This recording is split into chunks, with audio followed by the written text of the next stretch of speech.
Olá, tudo bem? Eu sou o professor Diego e hoje nós vamos para a quarta aula de lógica de programação.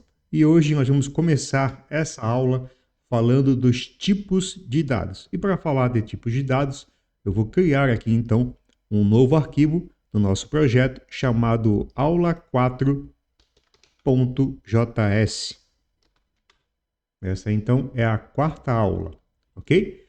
Então, os tipos de dados são basicamente a tipagem de dados que nós trabalhamos dentro das linguagens. Existem linguagens altamente tipadas, como Java, por exemplo, C Sharp, e existem linguagens não tipadas ou fracamente tipadas, como o JavaScript, que é a linguagem que nós estamos utilizando aqui, ou o PHP, que é uma linguagem de back-end que também é uma linguagem fracamente tipada. Elas são linguagens que trabalham com tipagem dinâmica. Mas o objetivo do curso não é falar de tipagem nas linguagens, mas sim trazer aqui os conceitos de lógica de programação.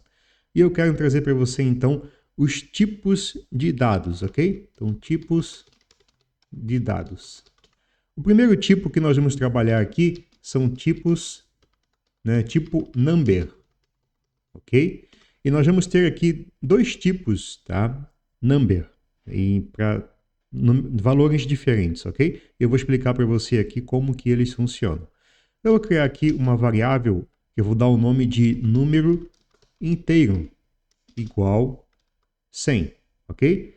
Essa variável, como o nome dela já está dizendo, ela é uma variável do tipo inteiro, tá? Por quê? Ela não tem no valor uma casa decimal ou um ponto flutuante, certo? Então, como ela não tem ponto flutuante, ela é do tipo inteiro, ok? O tipo primitivo é number, mas o subtipo, vou dizer assim, é tipo inteiro. Eu posso criar aqui uma outra variável e eu vou dar o nome a ela de número float, ok? É um tipo também.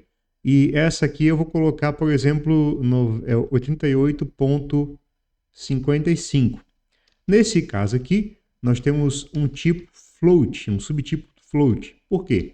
Por ter um ponto flutuante, ok? Ou casa decimal, né? Então aqui nós temos duas casas decimais, né? Eu posso ter mais de duas casas decimais, mas aqui a ideia é mostrar o tipo float e o tipo int, ok? Então são duas variáveis do tipo primitivo number que se subdividem em duas categorias, inteiro e float, ok?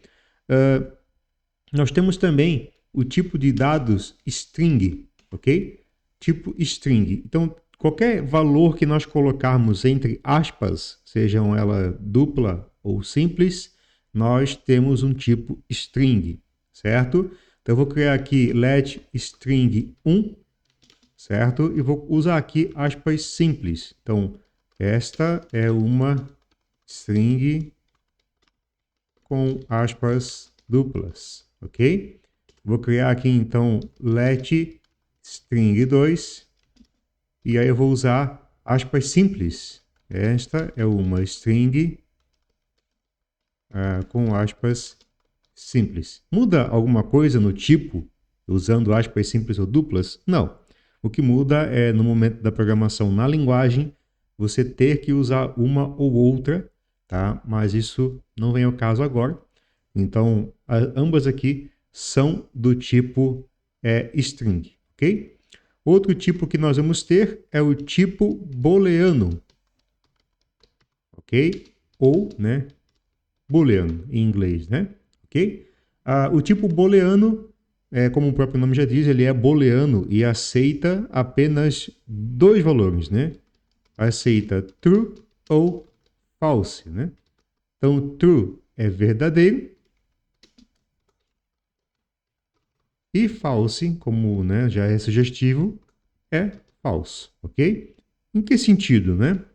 Eu tenho, por exemplo, uma lâmpada, né? E eu vou fazer uma verificação. A lâmpada está acesa? Se estiver acesa, retorna true. Se não estiver acesa, retorna false, ok? Vou colocar aqui, por exemplo, let lâmpada, lâmpada igual true, certo? Então aqui quer dizer que a lâmpada está acesa. Eu poderia colocar também, ao invés de true, o false, e daí já me traz aqui o resultado que a lâmpada está apagada, ok? Nós vamos ter também o tipo de dado undefined, ok? Tipo undefined. Esse tipo undefined é uma variável que foi apenas inicializada, tá? Tipo indefinido, certo? Então eu não coloco nada, né? Não atribuo nada. Então essa variável indefinido, né? Vou escrever indefinido. Essa variável, né, com o nome indefinido, ela é uma variável do tipo undefined, ok? Isso quer dizer que, né, quando não definimos nada de valor, então automaticamente ela se torna undefined. E aí nós temos o tipo null.